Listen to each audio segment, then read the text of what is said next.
It's my nap time right now. I know, I literally took like an 8-minute nap before this. Welcome to Tea with my Uncle Irohs. Lazy Susan style conversations with mentors and musicians that have inspired me over the years. I'm your host, Son of Paper. Uncle Iroh is a character in Avatar who my generation has deemed the most wise and patient mentor ever.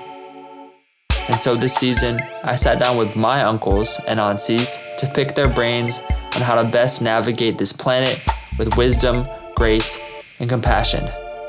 And what better beverage for conversation than tea? For my non-SF natives, today's conversation with documentary filmmakers Josh and Harry Chuck revolves around a 3x8 neighborhood that's nearly as dense as Manhattan. Yes, I'm talking about none other than the iconic SF Chinatown. The Chuck family and I grew up attending Cameron House, which is a non-profit faith-based organization that has served the Chinese American community for nearly a century and a half. In conjunction with the Presbyterian Church, I can easily say that Cameron House programs forever shaped my life and the lives of my guests. So let's get to pouring, shall we? Today, joining me, I have Josh Chuck and Reverend Harry Chuck. Back in maybe 2017, I can't remember which year, but that's when I interned with Chinatown Rising and was really blessed to experience being on set for a documentary. But it was just really cool to just be a part of the process and be around Josh and Harry in a different context since I've known them for much, much longer, but we'll get to that. It would be great if you guys could introduce yourselves however you feel comfortable doing and also tell us what's in your cup. My name is Harry Chuck, and I'm retired from being on the staff at Donaldina Cameron House. Over the last 5 years, I've had the privilege and pleasure of working on a film called Chinatown Rising. And what I have in my cup is mango tea. Hi, everyone. My name's Josh Chuck. I'm a San Francisco native. I'm Harry's son, and I grew up in Chinatown and in all of the Cameron House programs. And so after I got out of high school, I worked at Cameron House in some different capacities. I've pretty much always been connected to Chinatown and Cameron House and the Presbyterian Church in Chinatown, which is how we know Kyle. What's COVID, I guess, been like for both just the Chuck family and also for, I guess, Chinatown Rising too? We're quite busy going from place to place, screening our films at local theaters. We did that all up and down the West Coast, and we were about to move east when everything began to shut down. Things really changed with COVID coming into our lives. I think Josh has probably more to say about that than I, because he was pretty actively involved in making some changes to the film when all this happened. I think it was meant to be that way for us for the film, because we did one screening with a high school. When I watched the film with them in the audience, I just kept thinking, damn, this film is long. Like I could feel it with the kids. Yeah, they didn't have any background with Chinatown, or, they're young, so they weren't alive at that time. They really had little personal connection to the film overall, I think. And so because of that, all certain details and things like that, it wasn't important to them. They weren't soaking it in and having a lot of thoughts or flashbacks or things like that. So I really figured the film had to move faster. So we cut 26 minutes off the film. Yeah, which was a lot, but I don't think it was too much of a challenge to figure out what to get rid of. The big challenge was, how do we reassemble it now that there's all these missing pieces? So how do we make it flow again? That was a real challenge. So we're pretty much on the very, very finishing touches of that. We're hoping to start getting the film to a general wider audience starting in May 2021. When you were mentioning moving east with the film and doing screenings in the East Coast, and also talking about canceled screenings, it made me think of my last semester at Wesleyan and how we had been planning our Asian American History Month through the Asian American Student Collective. One of those events was going to be screening Chinatown Rising and FaceTime with Harry and project him onto the screen to answer questions and stuff like that. And I was just so excited for that. And I think, pivoting is definitely a word or like an action that many creative people have had to do. But it seems like you guys were able to find like some good silver linings and some solutions. Can you tell me a bit about like a film's like lifespan or like how long it can tour, sort of? First of all, I think it depends what kind of film it is. For Chinatown Rising, it's mostly a historical documentary, which I think gives it a longer lifespan because, I mean, we're talking about the 60s and the 70s. So what's another couple of years or whatever if you don't watch the film, right? Now the topics, they do kind of resonate with today's topics. And I think they always will, probably. You know, in terms of the long-term relevance of the film, I think even as we go longer, it's going to be even more significant because there will be less people who know about this history or who were around at that time. So to see all these images of the community and to hear what was going on, I think it's going to be significant for a long time. And I'm thinking classrooms and young people watching this film, Asian Americans watching the film. In terms of like the theater screenings and all that, I can probably say that once the film is easily accessed, like let's say it shows on PBS or you can get it at your local library, the momentum is no longer there, kind of. I know for music, it's sort of like most artists can't tour off of the same project for multiple years, you know, unless you're like a J. Cole, Beyonce, Jay-Z, where every project you drop just has so much anticipation around it that you can write off of it for years. One film that I think of when I think of Chinatown Rising a little bit is Who Killed Vincent Chin, in the way that film feel like when I saw it back in 2016, it felt really relevant. I feel like the sensational component of that and how the national media kind of responded in that film and in that history is sort of similar to maybe the Chinatown Rising history and the quality of archival footage and stuff will make it feel like a piece that will be relevant for a long time. It's hard to overstate how great the footage is, the quality of it, the art behind it, the color, everything. It's just like so unique. So I appreciate the opportunity to, first of all, make a film with him and with the footage. And then, you know, now that we've worked so hard on it, I feel like it's not too much work to keep going, hopefully to work to get more people to watch it. A lot of our interviews, we had Josh did over 30 interviews. Over 40. Yeah. Some of those I started, and we learned something from that because my interviews seem rather superficial compared to what Josh was able to get from the interviewees. Do you want to comment on that, Josh? Yeah, I think it helps that I have a face that looks clueless. blank slate, just tell me everything.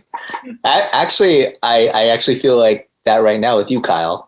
Like when I've been on like an interview with someone who's say older than me or who I feel like there's expectations of what I should say or I'm supposed to say. But with you, I feel like I could just say anything. I feel comfortable. So I don't know if it's because you're younger or because we know each other, but I feel comfortable. So I don't know what that means, but that's good. Yeah. Josh, I was wondering if you could talk about what job you had at that time for Cameron House and also how you met my mom.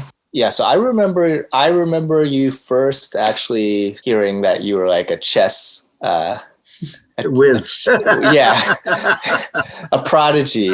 You know, and I think I automatically felt like, oh, okay, it's one of those kids, and I put some things on you that way. I've always got along with your mom really well. I mean, I just have a lot of respect for people who have ideas and then they just follow through with them. And I've seen her do that a lot, and I think she does that in work and her church life and her family life, all of it. Do you agree with me on that, Kyle? Absolutely. Yeah.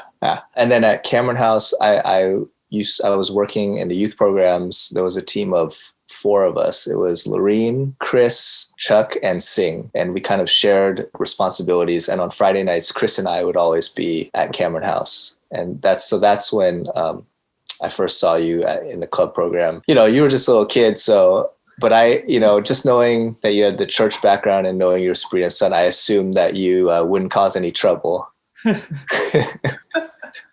That's not good youth work right there, but I did. In my mind, I remember seeing you play basketball in the summer, and I went, "Oh, the chess player plays basketball." Okay, or he's trying to play basketball. That's good. No, and then I remember seeing you later, like at the Visual Arts Festival where I think you did spoken word. And so I think it was at that time where I said, okay, Kyle, from what I know about him and through our interactions, he's like his mom. He's willing to try things. He thinks of trying something new and then he just goes for it, which I think is like one of the best lifetime traits to have. So that's what I knew about you and I thought about you. And so when it came time and we talked about helping with the film, we needed help. We didn't know exactly how, but we needed help for sure. And I think you were a great mix of like, I knew you were responsible and you were interested. Reflecting on the experience, I don't think, like, as a first-time filmmaker, like my dad said, we didn't know what we were doing. That's a tough spot to try to teach anything when you don't know what you're doing. And so I think it kind of evolved. I think our original thought was like we would teach you a lot of filmmaking things, hopefully set aside time for that. But it just was so overwhelming. The whole experience was like so much. And it was a first time experience that I think it ended up to be more just like you were right, like you were next to us, kind of like learning at the same time, just what the hell is going on. So I feel bad because, if I had 20 years experience making documentary films, you probably would have learned a lot more about the proper way to do the process, but you found one way to do the process. I think what is most ingrained in my memory from the experience is just running to Chinatown and picking up food for the team. I felt just so connected to like that part of the city, like being like, I felt more part of Chinatown than ever before, even though I grew up going to Cameron House, going to PCC, I felt now a part of like a larger history. Well, that makes me feel a little bit better. You had some positive outcomes from that. There's a takeaway. Another great thing was that, I developed my relationship with Anson, and Anson's loaned me countless lights and tripods and stuff for when I've filmed my music videos and stuff. He actually, see this bed behind me? The bed frame is Anson's and the bed is Harry's. So, Chinatown Rising is with us always. How has it gone shooting your music videos? Like, how many have you done? And like, what have you learned from the first one until now? Started at a point where I had to direct and I had to act. So I guess the shoots have gotten more expensive and higher quality. I think one thing that's always stayed the same though, is that I've always wanted to shoot narrative style. And I guess the exciting part, with the money and of course it's going to look nicer, but now I'm actually able to actually accomplish what's in my head versus just kind of reach for it. That's a lot of progress in a short amount of time. It is. As a parent, you seem to have so much freedom to make choices. And I'm telling you stories that your grandmother probably told you because we're almost the same age. And, we used to work for 50 cents an hour, that kind of thing. I wrote something. Kyle, you are a bright person because you play chess. You're not afraid to try things that fascinate you, even if it means relocating your priorities and even your geography if it meant opening up new windows of opportunity for learning and expression. I love how you're so carefree in a positive and responsible way. So your interest in rap music says a lot about all of the above. That's where I ended.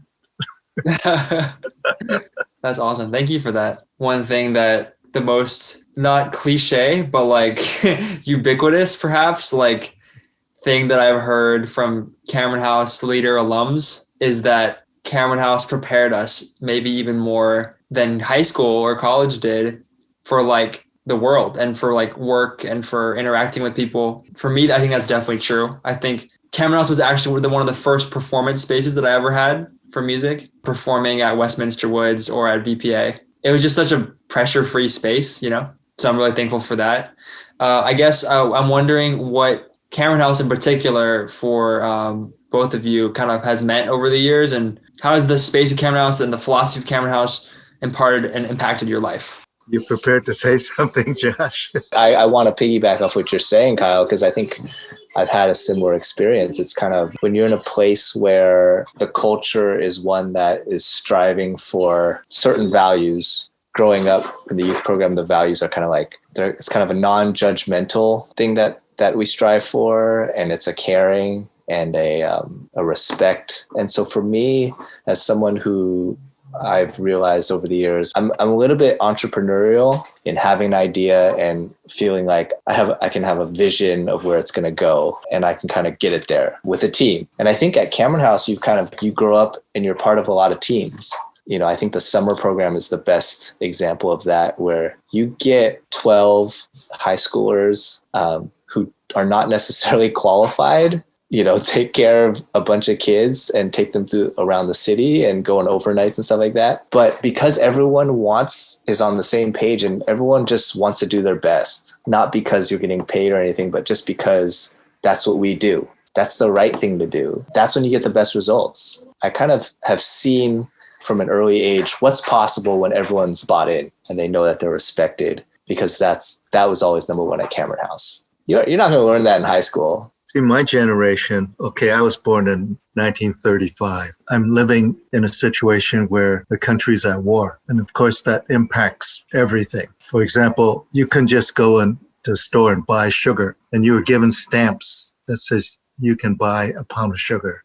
We couldn't even buy chewing gum. All that stuff went, into the war effort. And then around 1947, Cameron House programs started up. And many of us who were actively involved in other programs, like at the YMCA, we moved up to Cameron House. So Cameron House became central in our lives. In fact, a lot of kids in my age group would say it was our second home, if not our first home. We lived in real dinky little apartments or SROs. One point, we had 600 kids in the program. Wow. Because kids seem to have anywhere to go, Can you tell me about any Cameron House traditions that don't exist today that are kind of I want to know about Cameron House, those dances that we saw in some of the old footage that doesn't really exist in the same form today. You certainly didn't get any orientation at home about boy-girl relationships. I don't know how they expected kids to learn how to socialize, and find life partners. But at Cameron House, we actually went out of our way to talk about those things. We had parties. We didn't have dances. We had parties with dancing, but not dances. That's just playing with words. But so when we used to go around, the leaders, with a hymnal, we had these hymnals in the side of the room, and we put it between the dancers. Okay, that's how far you got to keep apart. And kids see me today. People see me today who are in their 70s or 60s. Say, remember what you used to do? The biggest change probably, if I tell you what we used to do on Sundays, you would have difficulty believing it, because it all started at 8:30 in the morning. The teachers came together for prayer. Then they would have meetings, and then the kids would come around 10 o'clock. They would have a convocation, like a short worship service. Then they would break up into classes. And by the time all that was done, that was 12 o'clock. And then at 1 o'clock, the boys would have their sports leagues. Then they go home for dinner, and they would come back for worship in the evening. I don't know how we got away with that, but it was strenuous. I feel like it's these days, even if it wasn't COVID, it's sort of hard to get that much buy-in amongst youth. Oh, yeah. Everyone wants to just, at most do their CCU game, then go home and just be on their phone and watch TV. That sounds kind of cool, like to be in that level of community where it's your entire day bonding with your peers as well as uncles and aunties and stuff like that. Yeah, I think you touched on it quite well. You figured it out. So I grew up before the internet. First time I even used the internet or email was in college. And I am so thankful that my childhood, I didn't have to navigate that. I think it's really, really challenging these days I don't think kids see it as a challenge, but it's much harder to have that meaningful community and interactions and relationships with folks because it's so easy to do things electronically. So for us growing up, it was more like, this is the dynamic, all right? So you have very few options for interaction. Like if someone calls you on the phone at home, you are very thankful for the opportunity to like talk to a friend. Okay, so you're just going to stay on the phone as long as you guys can both talk. You're out on a Saturday and there's a group of friends who are saying, hey, we're going to do this. I am either in or out. And that's the end of story. Like if I'm in, I'm fully in with these friends. Like we're going to the movie and then whatever happens afterwards, I can only do it with them because I don't know where anyone else is. And most of the time you're just in because there's no other options. Like you don't know what's going on. And so when that's the dynamic, it's kind of like, oh, well, you know what I can do? I can just go to Cameron House and maybe there'll be some people there. Mm-hmm. Right. And so that's kind of how it was for us. And I appreciate getting involved with all these different adventures because I think it strengthened my relationships with people a lot. And I just feel bad that young people today, when they're my age and they talk to their friends, what are they going to say? Like, are they going to say, hey, remember that time that we were both at home and we were playing a game and that epic thing happened? Like what possibly could be worth reminiscing if all we're doing is looking at a screen? And I don't know, maybe that's just me being an old guy, but I just feel like it's too bad. And I agree, like those old days at Cameron House before I was there sound really incredible. We call it progress, but who knows? I will talk about like the dances because you brought it up. So in my generation, the dances at Cameron House were like the thing. And when there was a dance, it was like big. They had like a professional setup that they would put on the stage. Lights, fog, turntables, everything. Is it in Culbertson or in a venue? In Culbertson. They just put it on the stage and it's facing out. It's perfect, right? Like It's facing out. And then I just remember getting to Cameron House and the foyer is packed and like half the people I don't know. So people were hearing about these dances and just coming. It was also kind of a security issue, I think, because all these other kids were coming. But back then it was kind of like you would ask someone to dance. So you dance in pairs. And then by the time I worked at Cameron House and we had a dance, I remember like a Christmas dance, people didn't dance in pairs. They danced in a group of friends. But that the asking someone to dance, I think, is the thing, right? Like that's hard. Kyle, have you ever been interested in like someone romantically and just walked up to them and asked them for their phone number? I have. You have? See, that's awesome. That's something I think is not as common. It's rarer though. So like that kind of thing, if you can avoid that through your whole life because it's hard, well, that's fine, but it doesn't serve you that well because you're not, when things really get important and you need to do hard things, it's like, I don't know. Hopefully you've done some. All right, that's it. That's all. Thank you guys so much for coming. We'll do one last cheers for the camera. Thanks for coming on. Cheers. Okay, guys. All right. Thanks, Kyle. Yeah, appreciate you, man. Thanks for listening to this episode of Tea with My Uncle Irohs. Catch us every Monday on your favorite podcasting service. TWMUI is written and produced by me. Definitely rate and review us on iTunes and follow me at Son of Paper on Instagram, Twitter, or Facebook. Theme music by Keys. For more, visit facebook.com/unlockedkeys. Spill with y'all next time on Tea with My Uncle Irohs.